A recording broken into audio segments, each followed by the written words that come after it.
this episode of the Beer Necessities, we head across the Atlantic to the stunning archipelago of Bermuda.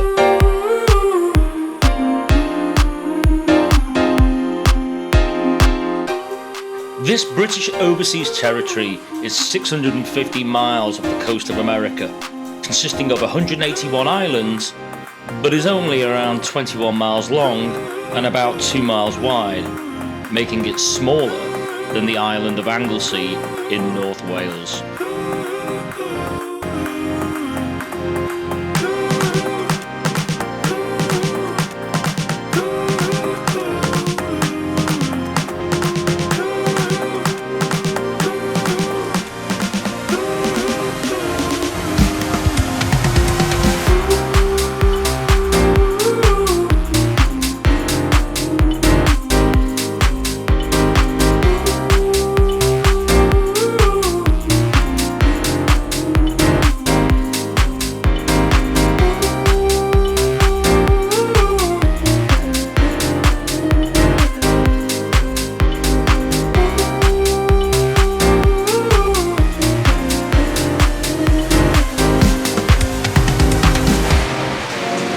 Well, this is a rather unusual episode of the Beer Necessities. Welcome to Horseshoe Bay, Bermuda. Beautiful blue sky, beautiful blue sea, soft pink sand. But I'm not here for sand, I'm not here for sea, and I'm not here for the sun either. I'm here for beer.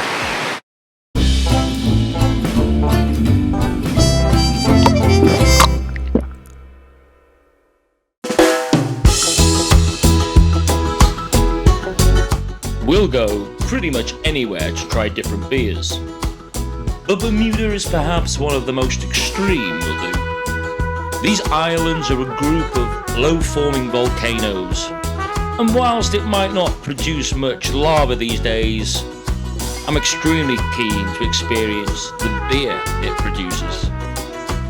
At present, there are only 2 breweries in Bermuda, and I absolutely intend to try both out.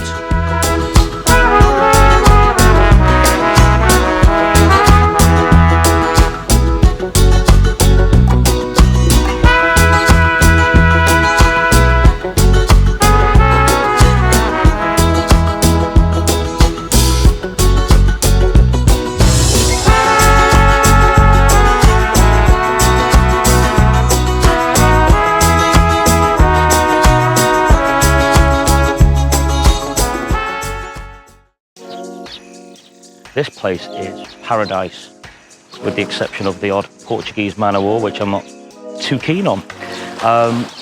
This really is something else.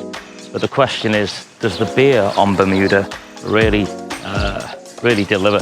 Now, it's only 20 miles long, Bermuda, and about 2.5 miles wide, so smaller than Anglesey. Only a couple of breweries here. And I'm determined to get stuck in and see what it's all about. I can imagine it's heavily influenced by Europe and America and things like that, but we'll get over to some of these breweries, have a taste, and see what it's all about. And in the meantime, let's swerve some Portuguese man of war. God damn it. Cheers. Not far from the centre point of Bermuda, in the parish of Devonshire, is Bermuda Craft Brewing. This brewery has been around since 2020 and is only 3 miles away from the capital Hamilton, but isn't near any key tourist areas, so you're unlikely to stumble across it unless you're actively seeking it out.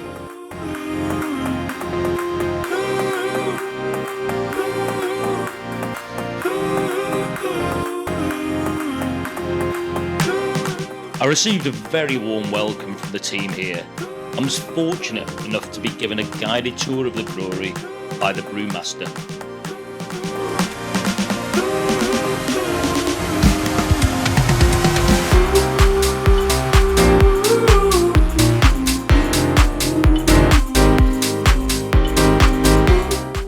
What's clear about Bermuda Craft Brewing is that it's a young, energetic and enthusiastic team, both in the brewery and front of house.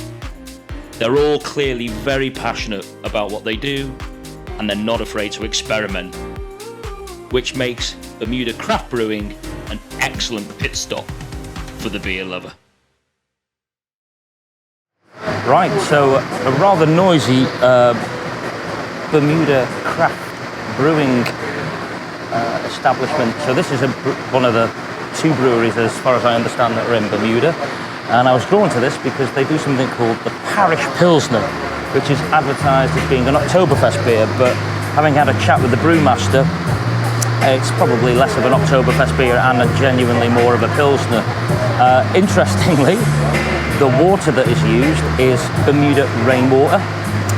Now, in Bermuda, when you look around at the houses and things like that, all the houses have this rather strange white roof, and that's because there's no reservoirs here, and they capture their own rainwater, and that's what they use for day-to-day living. So they've taken that one step further and made a beer out of it. It also uses Vienna malts, I believe.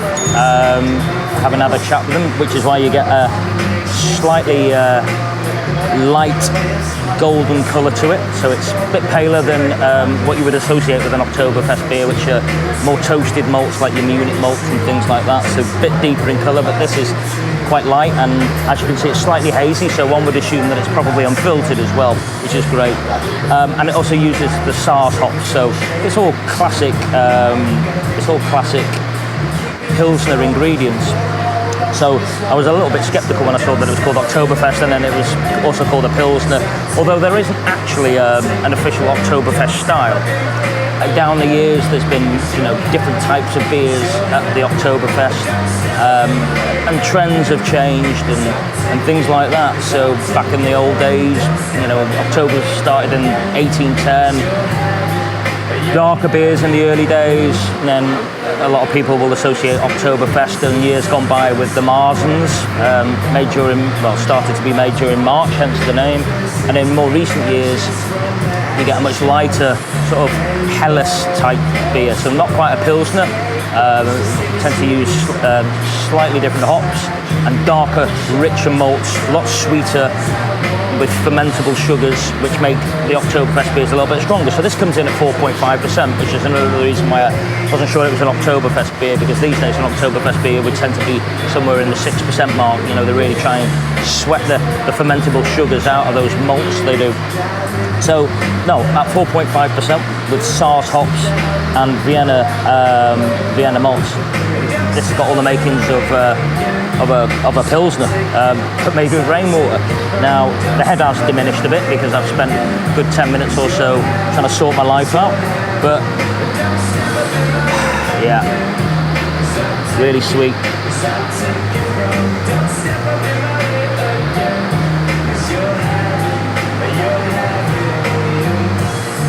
So you're getting the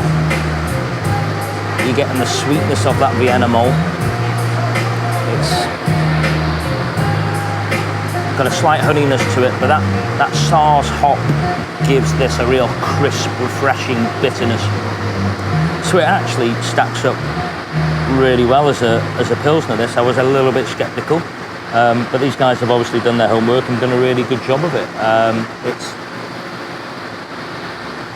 like a slightly off honey sweetness to the smell from those malts, but the taste is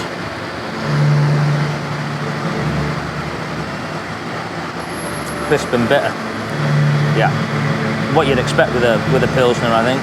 You get that little bit of honey, that little bit of sweetness up front, and then it really sort of rests on the tongue with that sort of the SARS hop bitterness. But on a hot day like I've had today, I mean, I've been down the beach all day sweating like God knows what, and I've been gasping for a nice cold drink, and this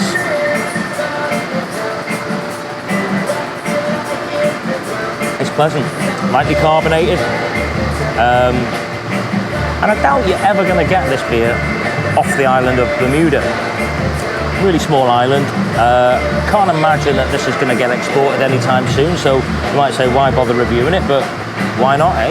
It's another beer around the world to try, and I think you'll find that if you ever have an opportunity to come to Bermuda, then it's certainly worth stopping by here and trying some of their beers. They've got quite an extensive menu here, to be fair, but I'm drawn to the sort of things that I like. So a Parish Pilsner had to be on the list, and then there's a Cat 3 I'm going to try in a second, which is a Belgian style beer. So I'm really interested in that.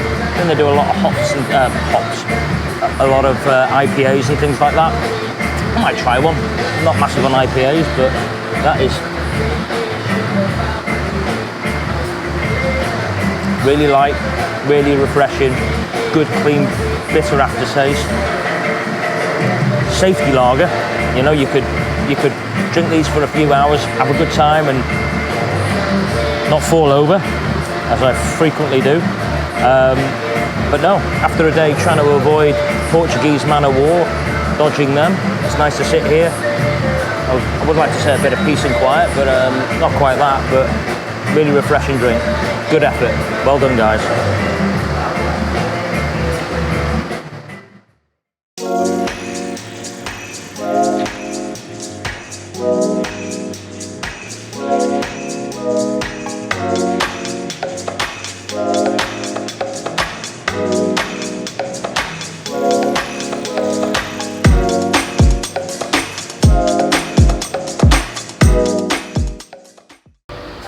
Right then, so now we're on to Cat 3. So this is the Bermuda Craft Brewing Cat 3. This is basically their version of a Belgian blonde, which I was surprised by, because when I saw that it was over 7%, I was just, for some reason I was just expecting this to be one of your darker, maybe doubles or triples or something like that. But pleasantly surprised. Now, what I would say is, before I get into anything, I would prefer to see it served in a Belgian style glass, more of a chalice than a pint glass, but not nitpicking there. So again, this is really golden. Slightly hazy. I know that it uses proper Belgian yeast, so I'm expecting the things that you would expect with a Belgian beer, which is those sort of banana esters and the sweetness. But let's give it a go. You know, let's just see what it's all about. Straight away, banana esters. Real banana esters. Slight leffiness to it. Slight leffiness to it. But that is, yeah. Sweet banana. Smells really good, actually. And the fact that it's over 7%, that's right where I want it to be. That ain't no safety lager.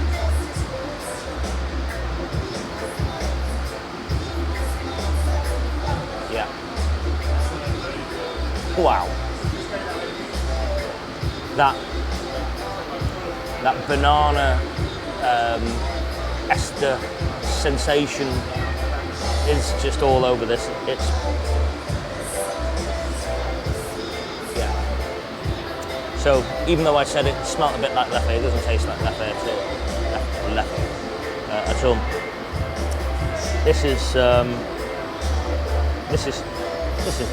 This is nice. It's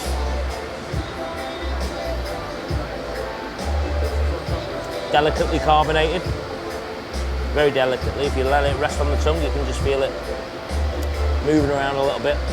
Straight away, it's that hint of banana that just gives it that immediate pleasure. It's really easy to drink.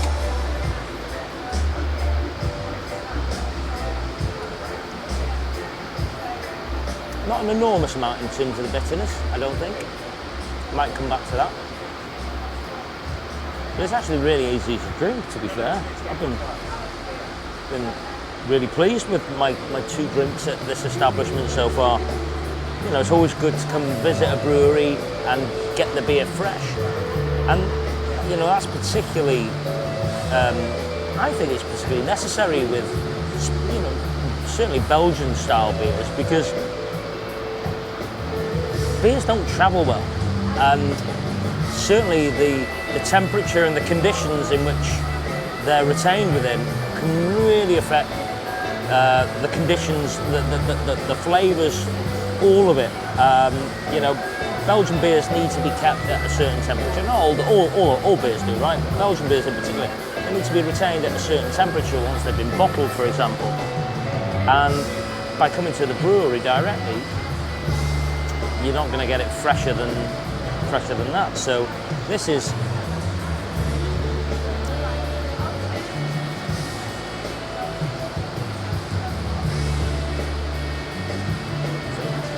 again a little bit of maybe melon or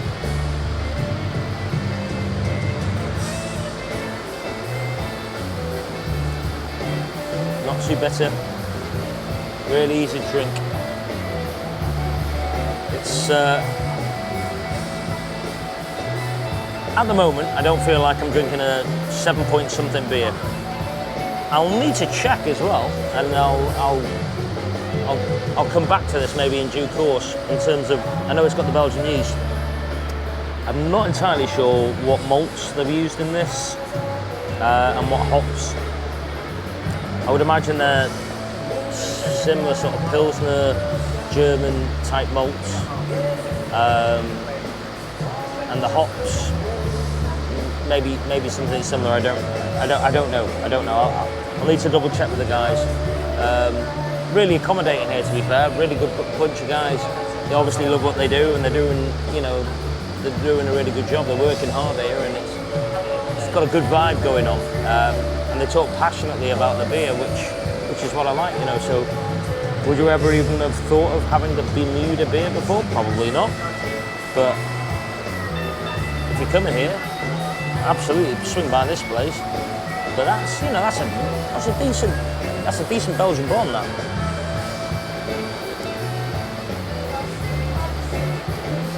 Could maybe do with a little bit more fizz in it, a little bit more carbonation. Maybe a bit more bite at the end of it, you know, just a little bit more tanginess. I think maybe that's what it's missing. So you get the Belgian yeast effect, you get the banana, you get the sweetness. Maybe it just needs just a slight more tang in it. But hey,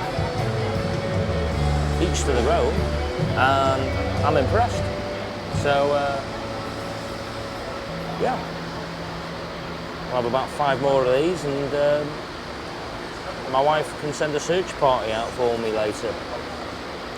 Prost.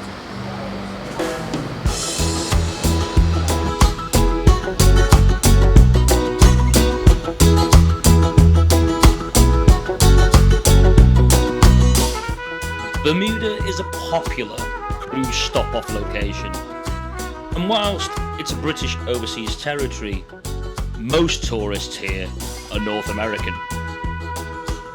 With a population of around 65,000 people, the official language of Bermuda is English, with the local accents more similar to that of North American than European. When you look around, you might, however, be forgiven for thinking you're in the UK. Perhaps with the exception of the wonderful climate here. Familiar UK sights include the police cars, telephone boxes, pedestrian crossings, the litter bins, the post boxes. If you head into the capital, Hamilton, you'll recognise shops such as Marks and Spencer's too. But here in the capital is where most of the pubs are, many of which have a traditional British pub feel about them.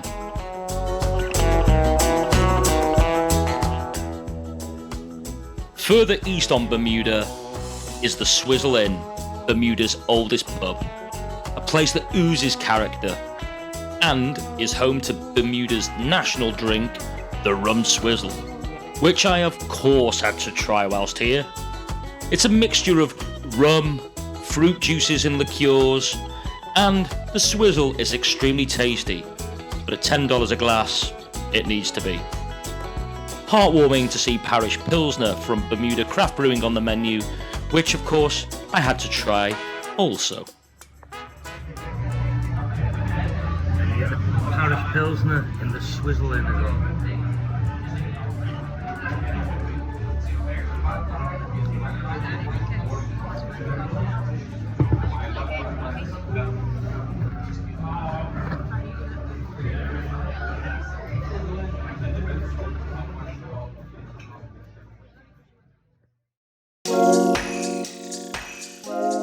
The Dockyard area in the Somerset parish is where cruise ships all dock, but it's also the location of the Frog and Onion pub, which is home to the Dockyard Brewing Company.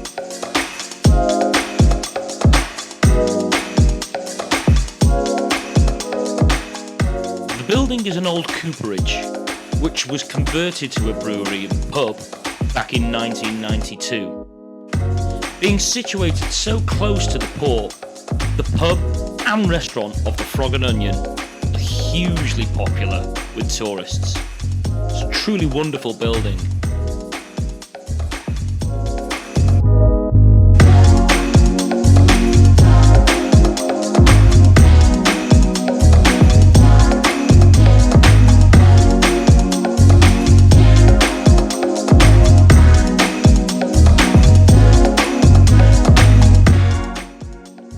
Poor planning on my part though.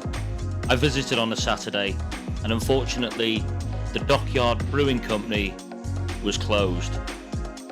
But the pub still offers the opportunity to enjoy their beer. Dockyard Brewing Company then. The Frog and Onion pub, which is just in front of it or behind it. I don't know, we'll figure it out in a minute. We're going to have a look. So they do 8 beers.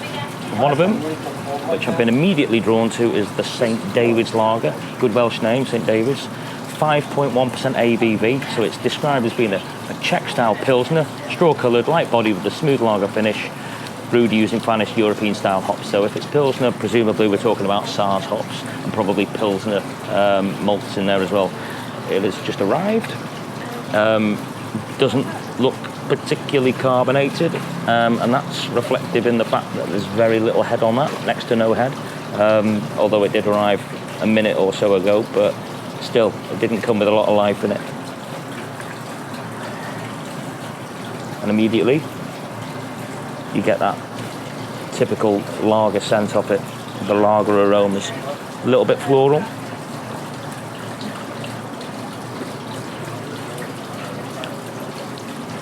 Straight away you get the hop bitterness, presumably Saaz hops.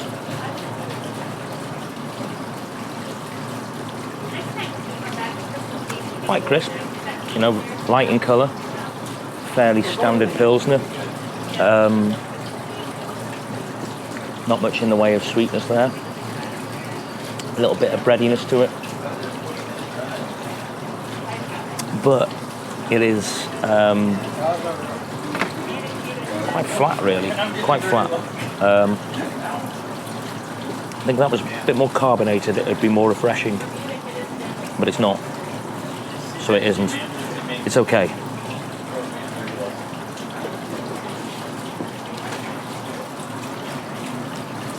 Now the other things that we've got on here is Whale of a Wheat, which is a 4.3 ABV, typical German Hefeweizen, so might give that a roll. And something I tried in one of the sister pubs to this over in Hamilton is the Summer's Amber Ale, which is their flagship. That's a 5.5 sort of copper amber ale. Tastes like a traditional British bitter, to be honest with you, but St David's Lager. Yeah, hops. You get a little lightness from the malts, but like I say, doesn't have an enormous amount of flavour other than what's derived from those hops, and you know, it could be just so much better if it was just carbonated properly. So, okay, a couple of them would be fine, but probably going to be harder work than it really needs to be.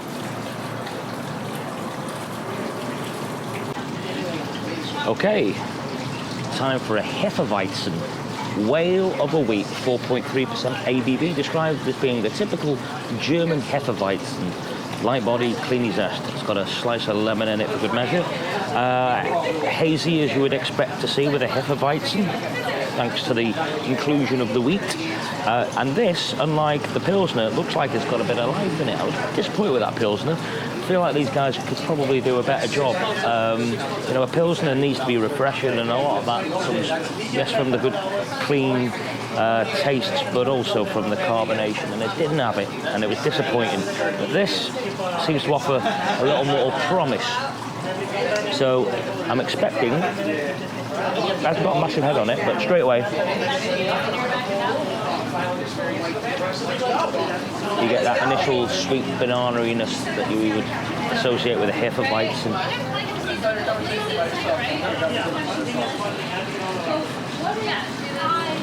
Carbonation is good.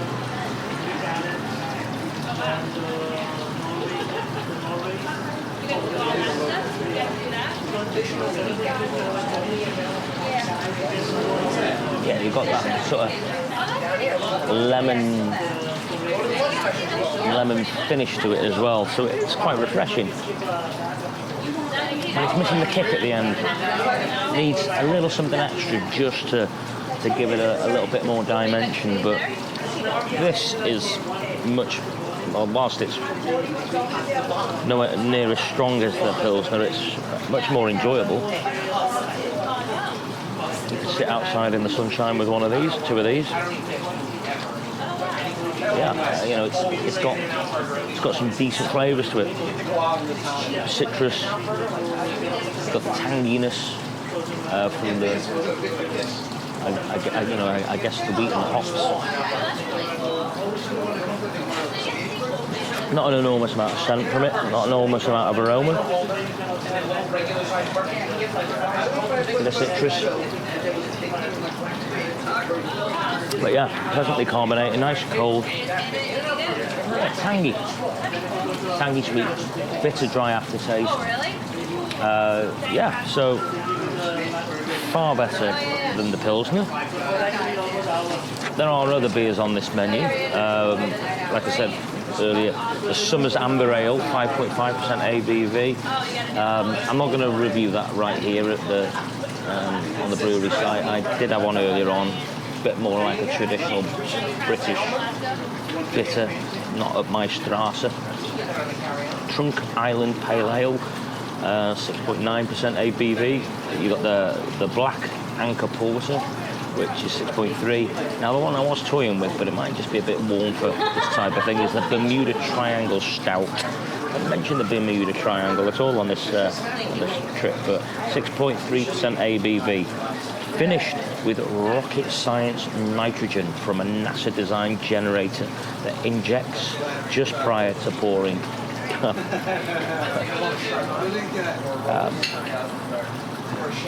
But nice place, very touristy here actually. This Frog and Onion pub. I'm not going to be able to go into the brewery today because it's Saturday. Obviously people aren't working on a Saturday in there, but I'll be able to see it from the outside. So bit of a timing issue, but it's a nice place.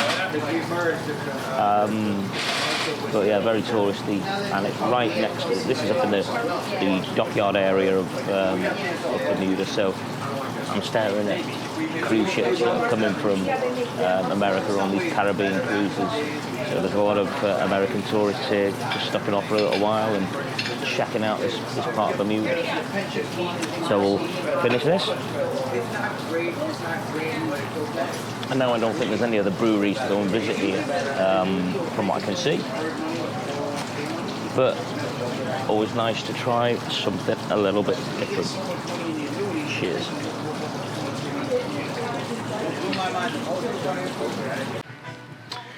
Well, that's pretty much all I've got to show for Bermuda. It's, I mean, you know, as you can probably see, this is an absolutely stunning island. Very expensive, but very beautiful, very relaxed. And because it's only small, there weren't a whole bunch of breweries to try, and I'm just now relaxing with a dark and stormy cocktail. Damn, that's good. Not a beer though, is it? So look, if you're coming to Bermuda and you're wanting to try some local beers, obviously you've got the Dockyard Brewing Company, which is up in the Dockyard area, up in the tip. That is, I suspect, strategically situated right next to where all the cruise liners come in. So it's a bit of a tourist trap. Because of that, it's expensive, and the beer is not of note. Now, everything's expensive in Bermuda, no shadow of a doubt.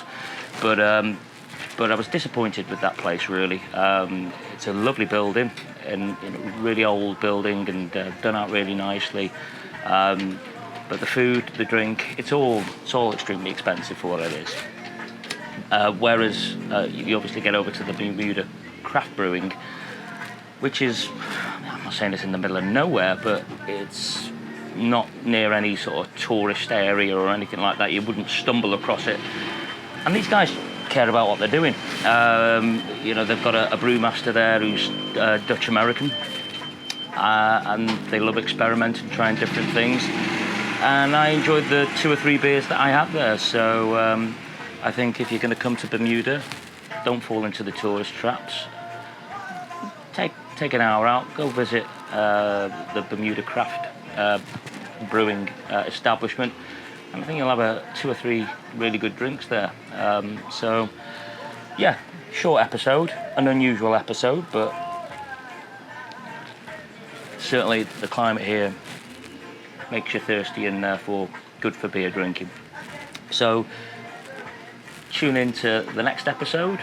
Don't know what that'll be yet. I'm off to Germany to do some filming next week down in the Black Forest, so whether that's going to be shown next, don't know, but looking forward to that. So if I look a little bit sunburnt in that episode, that's because I've been here supping cocktails in Bermuda. Anyhow, cheers.